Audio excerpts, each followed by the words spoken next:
29 मई 2022 मानसा, पंजाब।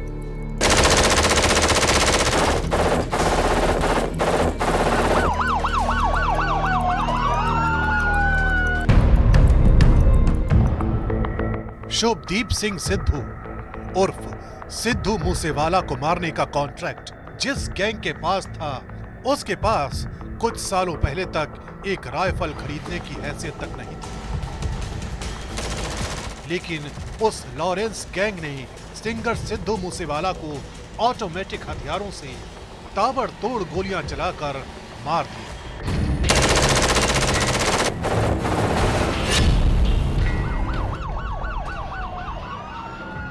इस वारदात ने जाहिर कर दिया कि उस वक्त दिल्ली की तिहाड़ जेल के बैरक नंबर 8 में बंद लॉरेंस बिश्नोई का साम्राज्य इतना बड़ा हो गया है कि वो मॉडर्न और दुनिया के सबसे खतरनाक हथियारों के साथ संगीनों की नुमाइश करने लगा। लॉरेंस बिश्नोई ने जिस एक चीज के दम पर अपनी सल्तनत को अंडरवर्ल्ड की नई कंपनी का जामा पहना दिया, वो चीज थी हथियार।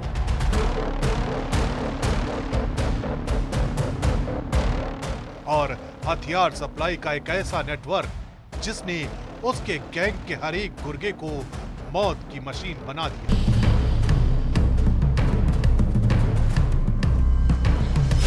सलाखों के पीछे रहकर लॉरेंस बिश्नोई लगातार अपने गैंग का दायरा बढ़ा रहा है और गरम लोहा उगलने वाले इन हथियारों की कभी भी उसके गैंग को कोई कमी नहीं हुई, चाहे कितने ही छापे पड़े।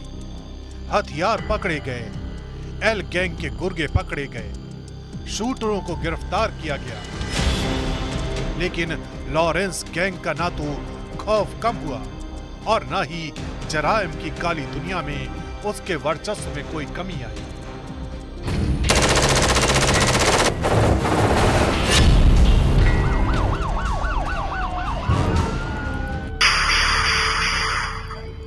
दिल्ली के नांगलोई में फायरिंग,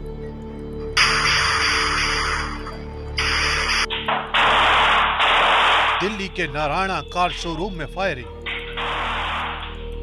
दिल्ली में बर्गर किंग रेस्टोरेंट में फायरिंग, दिल्ली के फ्यूजन कार शोरूम पर फायरिंग,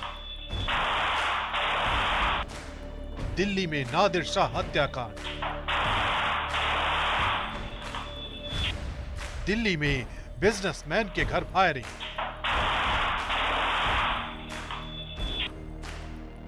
राजस्थान में सुखदेव सिंह गोगामेड़ी की हत्या, दिल्ली में सुरेंद्र मटियाला का मर्डर।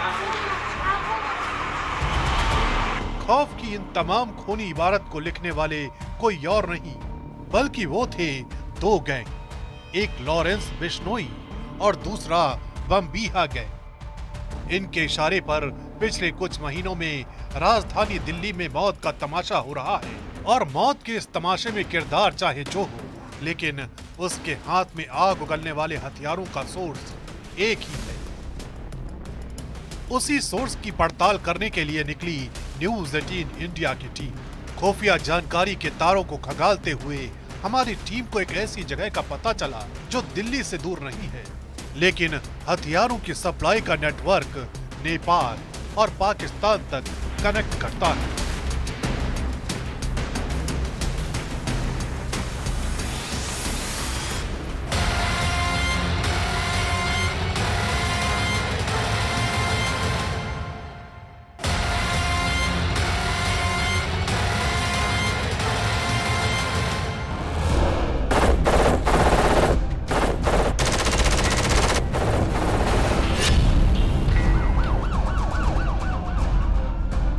सिंगर सिद्धू मूसेवाला की मौत की कहानी जिस तरह से लॉरेंस गैंग ने लिखी और जरायम की चौसर पर गुजरते वक्त के साथ नई इबारत लिखता चला गया। जिस वक्त सिद्धू मूसेवाला की मौत को अत्याधुनिक हथियारों से अंजाम दिया गया, उस वक्त मूसेवाला मर्डर के मास्टरमाइंड सचिन बिश्नोई थापन ने न्यूज 18 इंडिया पर जो दावे किए थे उसे सुनिए।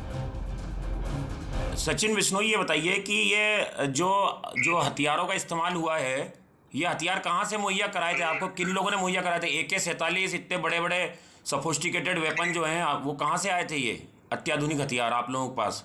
नहीं, हम उनका नाम नहीं बताने वाले, ठीक है, पर हम ये बता सकते हैं कि हमारे पास इससे भी बड़े हथियार हैं, ठीक है। जो लोगों ने हॉलीवुड फिल्मों में हथियार देखे हैं वो हमारे पास हैं, ठीक है। आप कौन टारगेट पे आपके? आप कह रहे हैं बदला लेना था हमको आपने सिद्धू मूसेवाले से। आप कौन टारगेट पे आपके? ये टारगेट बहुत जल्द पता चल जाएगा आपको, ठीक है। ये जो बातें कर रहे हैं ना, कुछ इन से अभी एक मरेगा। ये बात आप सबको बता दीजिए कि जो ये बातें फैला रहे हैं ना, वो हमसे आके लड़ लें, ठीक है। हमें बताएं कि कहाँ पे लड़ना है, हम बता देंगे कहाँ। हम अब बहुत जल्दी इनको मारने वाले हैं। सचिन बिश्नोई थापन लॉरेंस बिश्नोई का भांजा और पंजाब के फाजिल्का का ही रहने वाला है। सचिन बिश्नोई थापन ने दावे किए। वो बताता है कि लॉरेंस बिश्नोई गैंग के पास न सिर्फ ऐसे हथियार सप्लायर हैं जो उन्हें बहुत ही खतरनाक और अत्याधुनिक असलहे सप्लाई कर रहे हैं, बल्कि इसी के बल पर वे अपने विरोधी गैंग को चुनौती दे रहे हैं और जाहिर कर रहे हैं कि अब अंडरवर्ल्ड का किंग एक ही है, जिसके गिरोह की बंदूकों से निकली गोलियां दिल्ली से लेकर मुंबई तक फिजा में पैबस्त होने लगी है।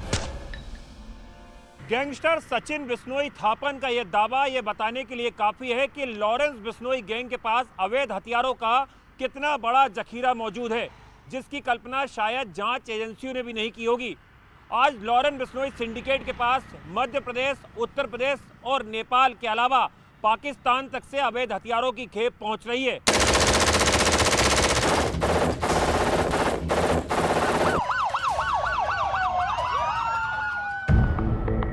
मूसेवाला की हत्या के स्क्रिप्ट जब रची जा रही थी तो उसका एक सिरा उत्तर प्रदेश के एक ऐसे कस्बे से जुड़ा जिसका हथियार सप्लाई का पुराना इतिहास रहा है। बुलंदशहर की खुर्जा तहसील। यहाँ की गलियों, यहाँ की जमीन से उस बारूद की बू आती है जो लॉरेंस और बम्बीहा गैंग के जैसे क्रिमिनल संगठनों के असलहों से आग उगलती है और मौत बरसाती है। दिल्ली से लगभग 100 किलोमीटर दूर खुर्जा असलहों के लिए गैंगस्टरों की पसंद बनता जा रहा है। पश्चिमी उत्तर प्रदेश के बुलंदशहर का खुर्जा हथियारों की खरीद फरोख्त के लिए पहले भी बदनाम रहा है।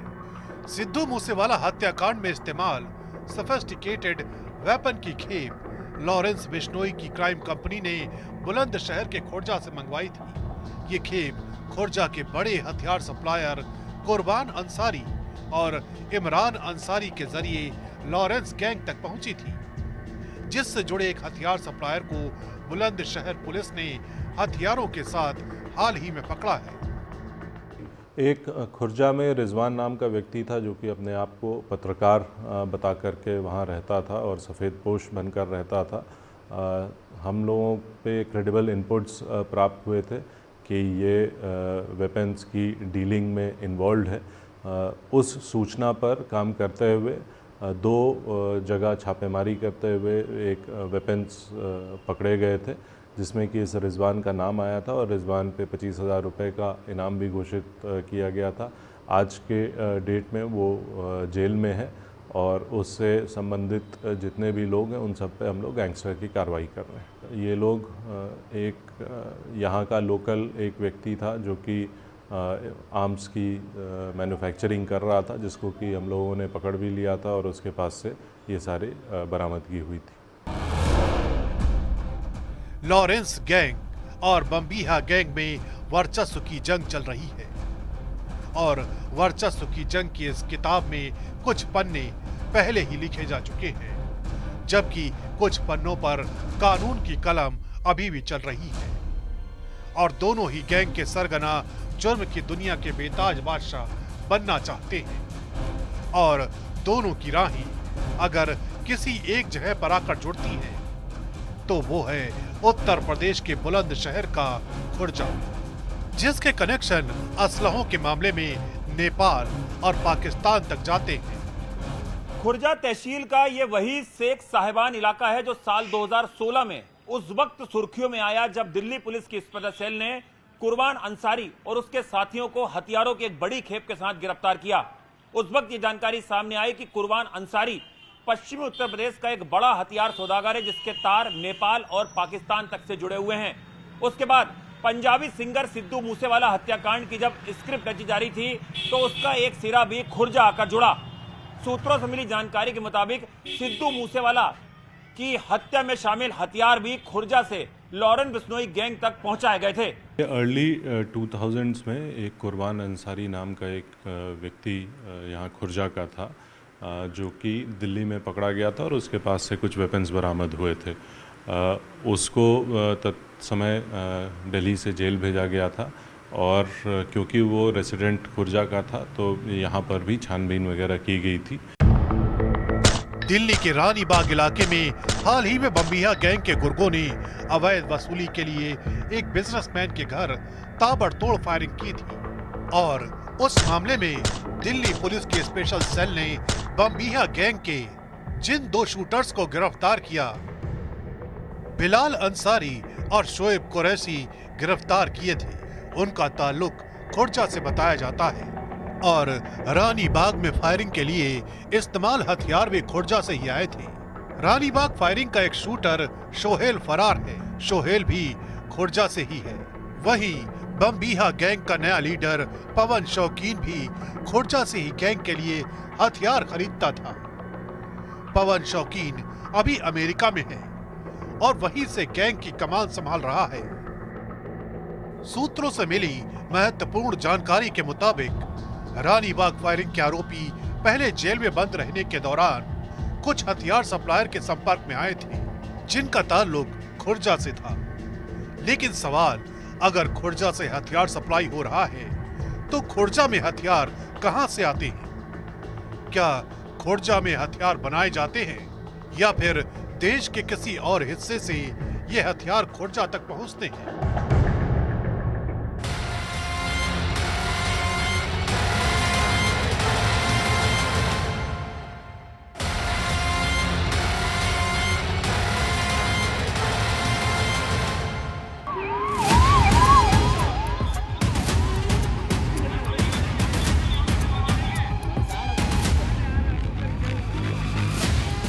गुनाह की दुनिया में हथियारों की धमक ही एक गैंगस्टर के वर्चस्व की बुनियाद होती है। इतिहास बताता है कि जरायम की दुनिया की सरपरस्ती ऐसे ही हासिल होती है। इसकी जोर आजमाइश में शोले बरसते हैं, खून बहाना होता है, दहशत पैदा करने के साथ उसे कायम रखना होता है और इन सब के बीच ही कानून की राख के नीचे सुलगती है अंडरवर्ल्ड की चिंगारी, जिसकी गर्मी होती है एक गैंगस्टर की खुराक। और इसी खुराक को पूरा करने के लिए एक्टिव हैं वो हथियार सप्लायर जिनका ईमान सिर्फ और सिर्फ पैसा होता है। मौत का सामान बनाने वाले और उसे गुंडों, बदमाशों और आतंकियों तक पहुंचाने वाले ये नहीं देखते कि वो हथियार किसके हाथ में हैं और किसकी मौत की वजह बन रहे हैं। सिद्धू मूसेवाला को जिस तरह से मारा गया और लॉरेंस बिश्नोई ने जिन अत्याधुनिक हथियारों का इस्तेमाल किया, उसने जाहिर कर दिया कि लॉरेंस बिश्नोई ने अपने बारूदी साम्राज्य को बहुत बड़ा कर लिया है और इसे अभी और बड़ा बना रहा है। अपराध की दुनिया में किसी भी गैंग की सबसे बड़ी मजबूती उसके बेड़े में शामिल अत्याधुनिक हथियारों की खेप होती है। जिस मामले में लॉरेंस बिश्नोई गैंग ने बाकी गैंगस्टरों को काफी पीछे छोड़ दिया है। आज लॉरेंस बिश्नोई क्राइम सिंडिकेट के पास AK-47, जिगाना, स्टार, ग्लॉक जैसे अत्याधुनिक हथियार मौजूद हैं। सुरक्षा एजेंसियों के अधिकारी बताते हैं कि लॉरेंस बिश्नोई का कुनबा अवैध हथियारों की खरीद फरोख्त के लिए करोड़ों रुपए हर साल खर्च करता है। उत्तर प्रदेश के खुर्जा में जो हथियार पहुंच रहे हैं उसके कई सोर्स हैं, लेकिन आजकल हिंदुस्तान में अवैध हथियार का गढ़ बना हुआ है मध्य प्रदेश। मध्य प्रदेश के जिला धार के गंधवानी कस्बे, जिला धार के मनावर कस्बे, जिला खरगोन के गोगांव, जिला खरगोन के सिगनूर कस्बे, जिला बुरहानपुर के पांचोरी कस्बे, जिला सिंधवा के उमरती कस्बे और जिला खंडवा से हथियारों की सप्लाई हो रही है। ये हथियार जो हिंदुस्तान के तमाम गैंगस्टर, शूटर, कॉन्ट्रैक्ट किलर इस्तेमाल कर रहे हैं, उनके पास ये हथियार मध्य प्रदेश के इन्हीं जिलों से निकलते हैं, जहां घुमंतु प्रजाति के लोग पहाड़ी और जंगलों में आदिवासी लोगों को लेबर के तौर पर हायर कर उनसे पिस्तौल, रिवॉल्वर, कार्बाइन तैयार कर अलग अलग रेट में देश के अलग अलग हिस्सों में बेच देते हैं। चाहे लॉरेंस बिश्नोई गैंग हो या बम्बीहा या फिर खालिस्तानी आतंकी, इन सभी तक मध्य प्रदेश से निकलने वाले अवैध हथियार सप्लाई होते हैं। कीमत 25,000, 30,000, 40,000, 50,000 रुपए तक। पिछले कुछ सालों में दिल्ली पुलिस की स्पेशल सेल और क्राइम ब्रांच ने करीबन 500 अवैध हथियारों के तस्करों को गिरफ्तार किया और करीबन 6,000 से ज्यादा अवैध हथियार बरामद किए। तो वहीं यूपी के बुलंदशहर की पुलिस ने हाल के सालों में करीबन 200 ऐसे अपराधियों को जेल की सलाखों के पीछे पहुंचाया है जो अवैध हथियारों की खरीद और फरोख्त से जुड़े हुए थे। पहले बिहार का मुंगेर अवैध हथियारों का हिंदुस्तान का सबसे बड़ा गढ़ माना जाता था, लेकिन पिछले कुछ सालों में मध्य प्रदेश अवैध हथियारों का सबसे बड़ा गढ़ कहा जाता है और अब तमाम गैंगस्टर उत्तर प्रदेश के खुर्जा में सेंध लगाने की कोशिश कर रहे हैं। भारत में अवैध हथियारों के गढ़ के तौर पर बिहार का मुंगेर कुख्यात रहा है, लेकिन साल 2011 के बाद हालात बदल गए। आज ये जो हथियार गैंगस्टरों के हाथों में दिख रहे हैं, ये या तो सरहद को पार करके विदेशों से अवैध तरीके से आते हैं या फिर मध्य प्रदेश से होकर पश्चिमी उत्तर प्रदेश और दिल्ली तक पहुंचते हैं। हम लोगों ने देखा कि जो सिकलीगर कम्युनिटी है, ये मध्य प्रदेश के कई डिस्ट्रिक्ट हैं, उसमें खरगोन है, बुरहान है, खरगोन है, धार है और के ये सिकलीगर कम्युनिटी एक्चुअली वो है जो सिकिल से बनाए। सिकिल जो खालसा आर्मी के लिए वेपन बनाते थे, खालसा आर्मी के तो यहाँ बस गए, फिर उन्होंने अपने पिस्टल बनाने शुरू कर दी, पर उनकी जो पिस्टल थी कंपैरेटिवली वो मुंगेर से बेटर नहीं थी। ये लोग सप्लाई करने लगे मुंगेर के बाद, और वेस्टर्न यूपी में, दिल्ली में काफ़ी लोग सप्लाई करते थे। हमने बहुत सारे क्रिमिनल्स पकड़े थे उसमें। जाहिर है जिन हाथों ने सिद्धू मूसेवाला का खून किया, जो सलमान खान के खून के प्यासे हैं, जिन्होंने बाबा सिद्दीकी को मौत के घाट उतारा, उन सभी के हाथों में जो हथियार थे, उनका कनेक्शन कहीं न कहीं मध्य प्रदेश या उत्तर प्रदेश से जुड़ा है।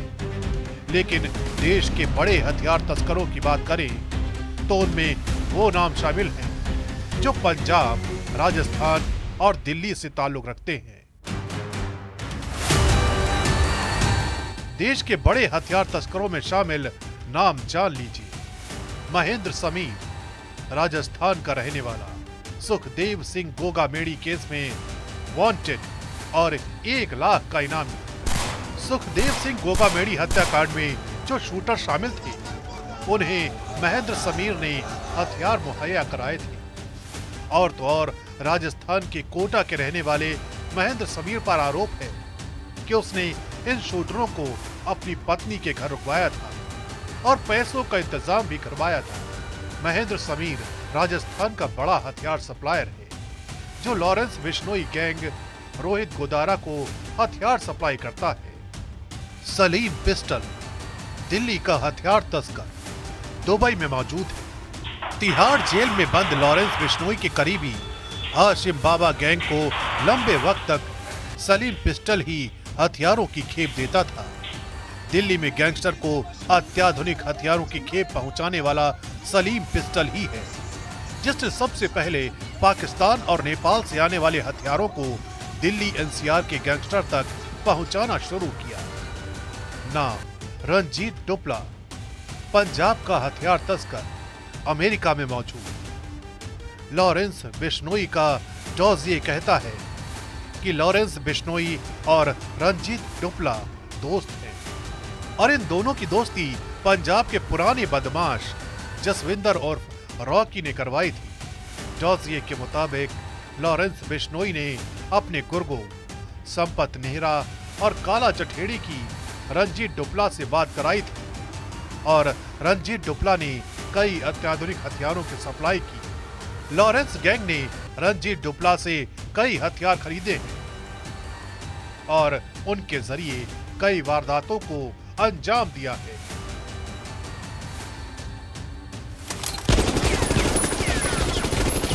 रंजीत डुपला अमेरिका में रहता है और वहां ट्रांसपोर्ट का काम करता है। धर्मनजोत सिंह, पंजाब का हथियार तस्कर, अमेरिका में मौजूद है।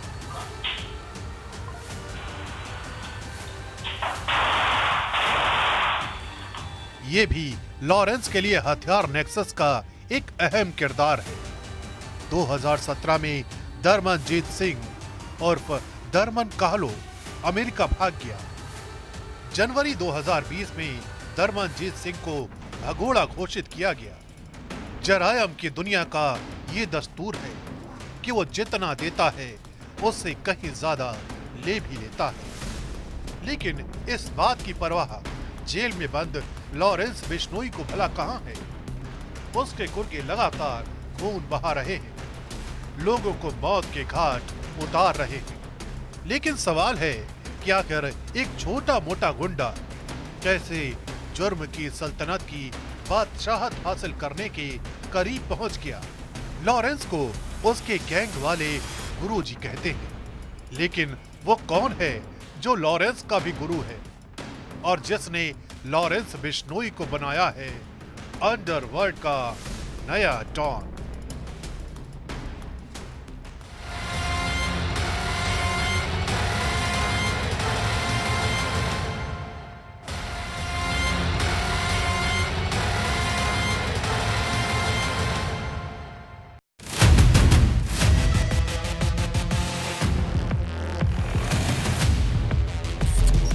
आज की तारीख में 31 साल का लॉरेंस बिश्नोई अपराध की दुनिया में बहुत आगे निकल चुका है।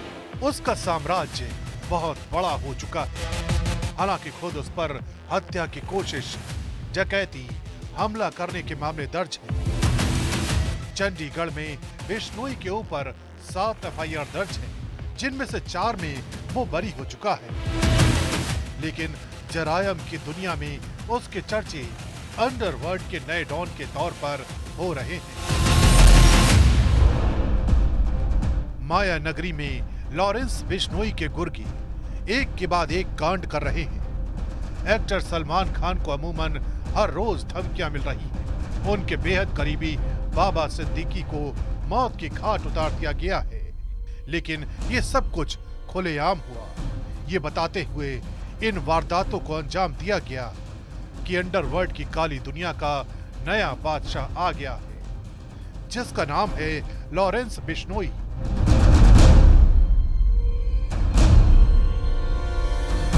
पंजाब के फजिल्का का रहने वाला और छोटी मोटी गुंडई करने वाला लॉरेंस बिश्नोई आज न सिर्फ जुर्म की दुनिया में दूसरे गैंग्स के लिए चुनौती बन गया है, बल्कि जेल में बंद होने के बावजूद पुलिस के लिए बहुत बड़ा सिरदर्द बना हुआ है। लेकिन सवाल है कि छोटी मोटी गुंडई करने वाला लॉरेंस बिश्नोई इतना बड़ा बना कैसे। जब लॉरेंस बिश्नोई को 18-19 साल की उम्र में अरेस्ट किया था, तब इसका क्राइम ये था कि इसने 11 सेक्टर में एक घर में बाहर खड़ी गाड़ियों को आग लगा दी थी। और आग लगाने का कारण ये था कि इसका बड़ा भाई, इसका बहुत करीबी दोस्त, जिसको ये बड़ा भाई मानता था, विक्की मिद्दू खेड़ा की उनके साथ झगड़ा हुआ था और विक्की मिद्दू खेड़ा उस केस में अरेस्ट हुआ था। इसकी दुश्मनी पुगाने के लिए, खुंदक पुगाने के लिए इसने उनकी गाड़ियों को आग लगा दी थी। लॉरेंस बिश्नोई का उत्तर प्रदेश कनेक्शन नया नहीं है।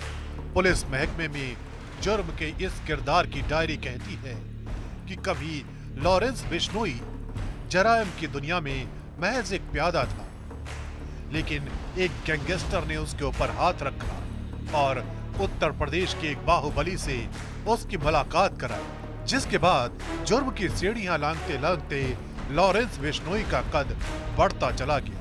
आज लॉरेंस बिश्नोई को उसका गैंग गुरुजी कहता है, लेकिन उसका गुरु उससे भी कहीं ज्यादा शातिर था। नाम था जसविंदर सिंह रॉकी उर्फ रॉकी फाजिल्का।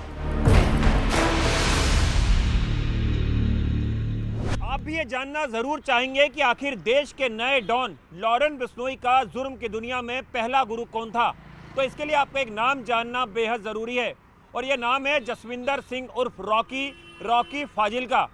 जी हाँ, 90 के दशक का यह खूंखार गैंगस्टर वही था जिसने लॉरेंस बिश्नोई को सबसे पहले उत्तर प्रदेश की राह दिखाई, और लॉरेंस बिश्नोई की मुलाकात उत्तर प्रदेश के कई बाहुबली नेताओं से भी करवाई।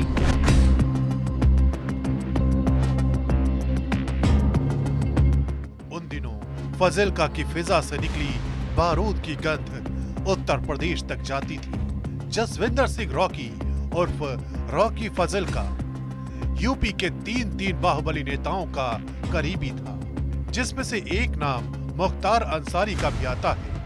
जेल में बंद होने के दौरान जसविंदर सिंह रॉकी उर्फ रॉकी फाजिल्का के मुंह से जराइम की दुनिया के काले किरदारों की कहानियां लॉरेंस बिश्नोई को जुर्म की दुनिया में आगे बढ़ने के लिए प्रेरित करने लगी, और उसने जसविंदर सिंह रॉकी को अपना उस्ताद चुन लिया, और रॉकी ने भी लॉरेंस बिश्नोई को अपना शागिर्द बना लिया।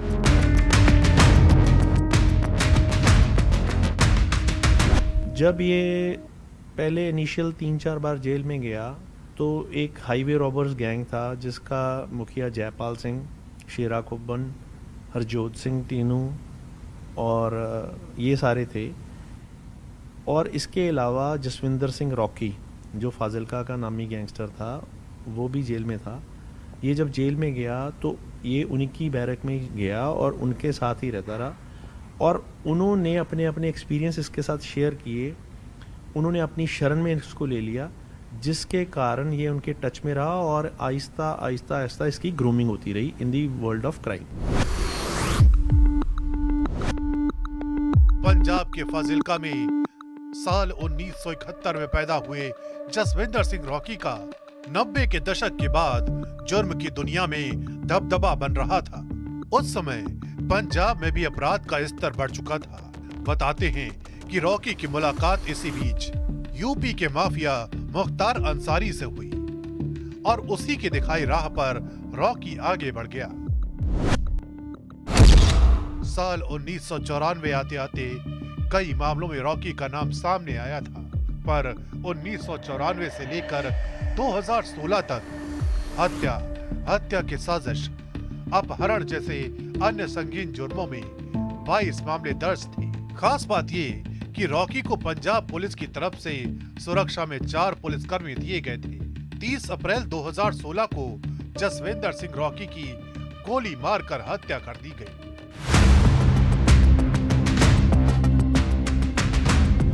जसविंदर सिंह रॉकी ने ही लॉरेंस बिश्नोई की पहचान यूपी के एक बाहुबली से कराई। एक बाहुबली से दूसरे बाहुबली तक लॉरेंस बिश्नोई ने अपनी पहचान बढ़ाई। तेज दिमाग लॉरेंस ने उत्तर प्रदेश के बाहुबली विकास के साथ नजदीकियां बढ़ाई, और लॉरेंस बिश्नोई से जुड़े कई वारदातों में विकास सिंह का साथ मिला। मोहाली में हुए आरपीजी अटैक के बाद उसके मास्टरमाइंड ने विकास सिंह के फार्म हाउस में ही शरण ली थी। वहीं सिद्धू मूसेवाला मर्डर केस से जुड़े शूटर भी बाहुबली विकास सिंह के फार्म हाउस पर रुके थे। विकास सिंह फिलहाल एनआईए की गिरफ्त में है। आंखों के सामने लॉरेंस बिश्नोई की दुनिया जेल की सलाखों के पीछे दिखती है, लेकिन उसका बारूदी साम्राज्य आज की तारीख में इतना बड़ा हो चुका है कि उसकी जड़ें दुनिया के अलग अलग हिस्सों तक पहुंच चुकी हैं। दुबई, कनाडा, अमेरिका, अजरबैजान जैसे मुल्कों में लॉरेंस बिश्नोई के गुर्गे हैं, जो जेल से ऑर्डर मिलने पर उसी मुताबिक ऑपरेट करते हैं, और हिंदुस्तान में कभी-कभी हिंदुस्तान के बाहर भी हमलों को अंजाम देते हैं।